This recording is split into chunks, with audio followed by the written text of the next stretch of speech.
Hey guys, welcome back to SciCraft. So the plan for today is to put everything together, add a bit more infrastructure to our mud and clay farming. So we've already turned on the clay converter. It's gonna take like literally forever until everything goes through the system.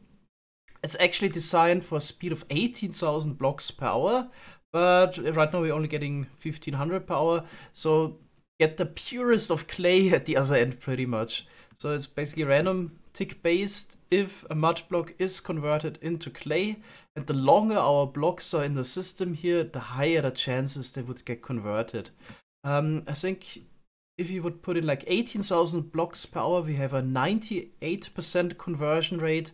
Yeah, at this speed, it's probably something like 99.99% or even higher of mud converted into clay. So there's still a chance that a mud makes it through the whole system. Takes probably 3 to 4 hours to go through there, or even maybe a bit longer. But it's really, really unlikely. So we get really pure clay, as you can see here. Everything we got there already got converted. Yeah, it's probably 1 in a million chance the mud wouldn't get converted. Alright, now we want to add a bit more infrastructure, which has actually already been done. Iceberg this night added a couple of water streams that are underground. Best to show it in spectator mode as well. There we go. That's where the either dirt, mud, or clay balls go to. Up into a storage system. Also, the lock blast chamber is also hooked up to the system right now. Unfortunately, I didn't really talk with Iceberg what my plans were for this area, as we might need to redirect those water streams a little bit and also move the shulker box filler. So I wanted to make a control room storage system somewhere down here actually. There's a little bit of space. So from the control room, we could swap between turning on mud production, clay production, or just dirt production, and also swap between making charcoal and normal logs. So we actually also need the charcoal. If the clay blocks get blown up by the blast chamber here later, it will drop clay balls instead of clay blocks. We would need to silk touch the clay blocks directly to get them. So we can directly then smelt the clay balls into bricks, which then can also be crafted into building blocks. So this would be the plan, to add all the logic to this. My experience with Survival Redstone, actually building these block conveyors there, made me think it's probably best to quickly go to the copy of the survival world. So every day, I think it's 5 AM, we have a second server where a copy is taken of the main server, and we have this available. So if you quickly design it before there's another reset, we can then just make a schematic and implement it into the survival world later. Okay, now we're on the creative copy server. How do we even start now? We could maybe build the little furnace array here for the chocolate production, or I would say we make the control room with the switches first. So I guess I'll make a little bit of space here. Okay, so we have a little panel where we can select between different items we want to produce. Same goes for selecting either coal or logs you want to produce. And we need a little selection panel redstone system in the back. And this gets me completely on the wrong foot. The last time I made something like this was probably more than 5 years ago. I remember my system was broken at some point as well, and I couldn't even remember how it looked like. So we could just look it up on YouTube, but I think this is something we can figure out. Probably won't be the most clever or compact version that I can come up with on the spot, but so all we basically need to do is, if you select a button, it clears whatever is selected and selects the new one. Should be doable to come up with something. Okay, maybe one idea would be whatever no block we press here resets all the cauldrons and pushes them up, and only the one we selected will be pulled down in the end again. That might be an approach, but it's a bit janky, I feel like. Another idea might be using droppers. So no matter which dropper we select, this redstone line will shoot the item into the other dropper over there. And then just the line of observers we actually triggered will shoot the item back. Let's try that. Alright, so here we got a working system. Considering it took me 10 minutes, I'm fine that it works. Sure, if you spend more time on this, you can find a more compact design. But yeah, it's a nice sequence. Doesn't make a lot of noise. Pretty decent. Also, we have a lot of space. Why would it need to be more compact? It works, it's all that matters. Right, we can also then easily take an output from here. Yes, that's good enough. Technically, you could also take an output from there. Add more comparators, just gotta invert the signal. So yeah, that's pretty okay. And of course, if you have only 2 options to select from, it's getting a lot simpler. You can just use droppers facing each other and basically shoot the item over to the other side. So if you select the left one now, just shoot the item over, and here we just use the torch to invert it. There we go. And what I want to add immediately is a switch. If brick is selected, that we would swap to charcoal immediately, because we need it. Alright, so this should be easy. Okay, so this is selected. We just, I guess, send a signal to the right dropper. Alright, so how do we do this to put exactly 8 logs into a furnace? Got a couple ideas how to make it work, but I was thinking probably one of the easiest ways is just to fill a hopper minecart to a really precise value. So we will need 5 or 6 furnaces. With 6 we can smelt about 2000 logs per hour. So I think I'm just gonna go with 6. So we fill in the hopper minecart with exactly 48 logs. So you could have a minecart just standing here. Gets filled by the hopper, stands on the detector rail of course. And then as soon as we hit the threshold, we lock the hopper. Right, this could be done. Then we just send it over the rails. Yeah, so we could distribute 8 items exactly to each furnace. We could maybe waterlock the rails, then the minecart going over would put in 2. Then it could go back, then we'll have 4 in there. Then maybe just add a T flip-flop that sends it over, yeah, once again, and it also returns. Sounds like a plan. Let's try to do that. Okay, so let's really do it step by step today. So the first thing to do is to make sure this hopper minecart is filled to a very precise level. So this would be 48 items. We can detect signal strength 3. That's 69 items. 46 would be signal strength 2. So that's why I fill in the other slots here. The hopper minecart with comparators. So we got 21 plus 48 would be 69. But why do we have 48 in there? Well, it's this imperfection of the detector rail. It doesn't update the comparator quick enough. So it only updates every second. And yeah, this way we get this imperfection with the fill level. What we can do to get around this is add a little updating system. So we just need to fill in this hopper here. 5 items and put a different one in the chest. And now this will update the comparator next to it every tick. So if I try this again, it should exactly stop at 48 now. Okay, let's see. That's what we need. Okay, this is gonna give us 48 every single time, literally. 48 stops. Okay. Yeah, so if you ever work with those detector rails and some minecart logic, be aware of this flaw, that the comparator isn't updated quick enough if you really need precise values. Okay, so Minecraft is not easy sometimes. Okay, then let's continue now with the furnace system.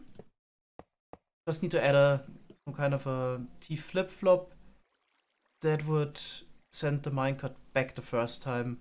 Okay, so here's the system. Talon actually showed me a nice trick with the waterlogged rail here.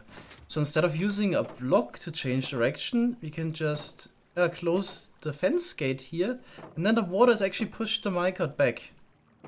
So here we just detect the fill level of the minecart, and it only lets the minecart pass if it's below a signal strength of 2. So as you can see, there's still the filler items here on the right. Only if the first slot is basically empty, then the minecart can go back. Okay, now it's just gonna fill up to 48 again. There we go. Then we send it over. Yeah, and this way the logs are nicely distributed over the furnaces. Okay, so the charcoal goes back over the hoppers here that fill the furnaces with charcoal. But yeah, it's kind of a dumb system. So eventually this will fill up, and then yeah, everything that's left over would come out here.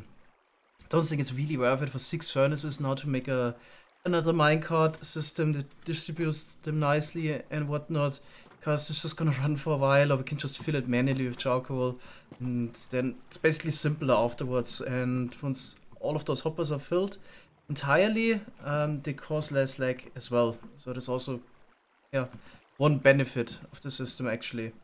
Right, we need the same system for the clay balls. You can basically just use the front part as well, and then just have like 20 furnaces instead of 6 for the clay balls. Alright, I think at this point we should maybe also stop here in creative and just put it in survival. We can then run the redstone lines and all of that. This does need to be designed in creative mode, and then it would also be kind of awkward to make the schematics with all of the other stuff around. Maybe one more thing, pixels helped again with the decoration. Got a nice little decorated room now. You have the selection panel. Oh, something went wrong there. Probably somebody just triggered this manually. And yeah, here's the storage. Also added a shulker loader system to it. We still also need to add the water streams in survival. That's just something I don't need to design in creative really. That's kind of simple stuff. So I'm using the shulker loader here that Jorge actually built earlier today, and I really liked it. So I asked Jorge, it was designed by Dark apparently, and it uses a super nice trick that I haven't seen before. Probably because it actually is, was working from 1.16 upwards. So this is a super nice trick I wasn't aware of. If you actually put item frames here at the back of the block, those comparators would only turn on if they receive a signal strength of 15. So basically if the shulker box is filled completely with items, and then it's broken. So I knew about this trick just with empty cauldrons before. So if you would try to have any other signal strength than 15 above, the comparator wouldn't turn on. So you needed 15. This is basically the same idea, just with the item frames here. Not sure who discovered that trick. Was it Dark? I've been told he made this shulker loader. So this is a super nice trick. Yeah, definitely also gonna use that from now on. Alright, yeah, so we got basically the hard stuff figured out, and now it's just some wiring that we can definitely do in survival.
And finally we're done here. So we're streaming for 6 hours, gathering materials, building control and storage room, digging some deep slate, built the big furnace array here for the clay balls, and the smaller furnace array for the charcoal. There's water streams and redstone logic everywhere. Always takes a little bit longer to do stuff in survival than even like smaller projects like this one here take a lot of time. Okay, but anyway, we have now full control over the mud farming complex from here. Let's actually make some bricks, and then we can also maybe go through the whole system in its entirety, so how everything works. So if I swap now to the brick production, it will unlock some hoppers. Probably best to go in spectator mode real quick. So those hoppers are locked if you want to make clay balls. Those are item filters and if you follow this water stream, it would link to the TNT blast chamber. So I was just farming mud, so there's still a couple of mud blocks in there. But yeah, now we actually swapped. So this is the other redstone logic. Here with the pistons, we can control where the rooted dirt blocks are going. So they're going into the clay conversion system. Okay, it always takes a little while until we see it working. So it basically has to fill up those lines here. So if you follow the path, here we just split it up a couple times. The 2 blocks are being pushed in here and then are pushed upwards. And here we split it up further. And then yeah, you got basically 4 lines going to the right and left, top and bottom. When they reach the end here, everything is getting pushed forward by 1. And then in the end, we'll also take out the clay. So this should be a matter of waiting hopefully 20 seconds until get 8 more blocks to fill in those lines. Unfortunately, it's a bit random how long it takes. I will also come back to the rooted dirt generation later, but since this is gonna happen any second now, okay, 4 more blocks needed. Just stay here. Okay, there we go. It's getting pushed forward. And now we push all the clay blocks out. Basically, got coming in from top and bottom. And here at 5 blocks per second, we push out all the clay blocks. Okay, there's a lot of repeater here, so there's a precise sequence that controls how the blocks are being pushed out again. This is just a block merging. Then it goes to the TNT blast chamber, which just activated. Yeah, will be filled up again with those blocks, and then the clay balls would go to the furnace array system. Yeah, in case the filters are not locked, where are we? Then just go into this water stream, drop down here, then go up again, and here we would have the item filter system. Oh yeah, we had a lot of mud incoming from the explosion that just happened. That's basically being picked up here. Okay, then everything goes into shulker boxes, and then we can conveniently pick it up here. This system was actually running for the last 3 days. We had over 300,000 bricks already here that have been brought to main storage. So everything is working fine. System has been running for over 70 hours now. Works perfectly. Then similarly, we have the control switch between charcoal and logs. Yeah, this also just unlocks some hoppers. So here we got the oak log TNT blast chamber. In case we want to make charcoal, those hoppers are not locked, and then it will be sent to the little furnace array system. Okay, in case we want to just get the logs, then we lock the hoppers again, and then we can follow the water stream. It goes up, over, and also to the shulker box fillers. Alright, then what is left to show? Maybe, I don't think I've actually explained the rooted dirt farm in detail, so what's happening here. So the first step is actually making smooth stone that is getting pushed in. You need 18 blocks each time. Yeah, and then we have dispensers in there that are under the moss blocks, bone mealing the moss. Then it turns the stone blocks into moss. Then also some other things generate on top of the moss. Ideally you want the azalea, but this could also be that we just get normal grass, which is actually really detrimental if that would happen. Because then we would bone meal the grass and lose a lot of bone meal this way. So that's why we got the system here in the middle with the stairs. There's again dispensers below and get triggered also in a kind of complicated sequence from the bottom that dispense some water, and then we flush the grass away. Also the moss carpet will be flushed. We also have to trigger this in a sequence. If you would trigger all dispensers at the same time, then we would create water sources, which we don't want. So we all have to alternate first 4 blocks and then 5 blocks. Yeah, if you would basically dispense all the water, then it would actually generate like water sources on the side, which we really don't want. Okay, then we get some rooted dirt every time some azalea grows. There we go. And of course, one log that is getting pushed upwards and sent towards the log blast chamber. And the rest of the rooted dirt is getting merged again. This piston setup and goes to the blast chamber directly or to the mud converter. Alright, so this is the whole mud farming complex. I actually had so much fun making this. Those Factorio type farms, definitely one of my favorite things in a game, where we have a lot of little systems that, you can chain furnace arrays and so on, bone meal farm to supply the rooted dirt farm. This whole block conversion system. I really like this. I think Mojang is also catching up to this, that a lot of people actually like this type of farming. We have to chain a lot of things together. I wish we could take this even further. Then I also add auto crafting to the game eventually, so we could maybe craft the clay balls into clay blocks automatically.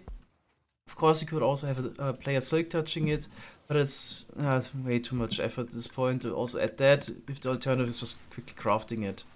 But yeah, if you could also then maybe craft the clay balls into clay blocks, we could automatically also put them in a furnace and get terracotta, and then we could have little dye farms on the side to make glazed terracotta, or I could actually have a little wheat farm here as well to make packed mud out of the mud and some wheat, and then we could make mud bricks as well. So a lot of things would be just possible if you would have auto crafting in a game somehow. Now we have to do it in like a batch process, save a lot of blocks and then craft them afterwards, which isn't really a lot of fun. It's just a lot of UI clicking, which we have optimized with some mods, but I'd still prefer some auto crafting because we could add even more fun stuff to this farming complex. Alright, so I hope you enjoyed this as much as I did. Thanks guys for watching and see you in the next episode. Bye bye!